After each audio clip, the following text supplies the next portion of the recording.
Hello and welcome to My Security TV. My name is Chris Cubbage and we're at the Marriott Hotel in Sydney. I'm joined by Mr. John Kendall, the Security Program Director, Asia Pacific Region for Unisys. John, thanks very much for joining us. G'day, Chris. John, Unisys has just won a major contract with the New South Wales Police for managing their back-end imagery management systems. Correct. Please tell us all about it. Well, it's the Secure Image Management System, and actually Unisys was selected in 2009 to develop it with the New South Wales Police, and we've just won a 40-month extension to the contract, really to provide ongoing support and to start now building some enhancements into the system. And from the systems perspective, what size of or what capacity are we looking at? Well, what SIMS does is basically provides a forensically secure repository for digital images, video clips that the police use for investigations.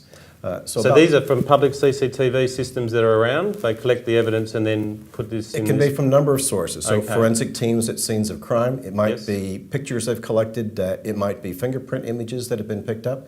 They're increasingly finding out that the taser cams are a source of evidence as well, plus photos that the public has submitted through Crime Stoppers. Okay. So how many images are we talking about?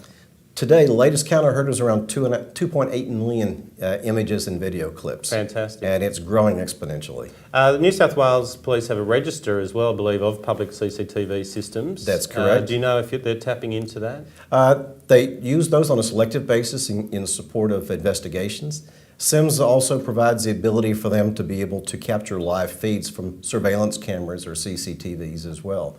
But we do know the police are working with, say, RailCorp and other organizations that have large CCTV networks to try to utilize some of that as sources when it's appropriate as well. And are you doing this type of work anywhere else in the world? Well, we work with police agencies all over the world. In fact, a number of other police organizations have expressed an interest in the solution developed for New South Wales Police as well.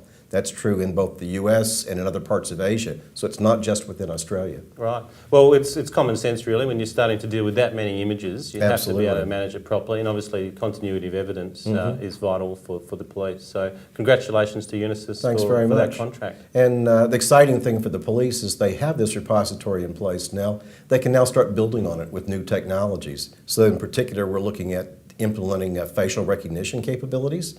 We've already done this in the lab to be able to do matching against both still photos and also video clips.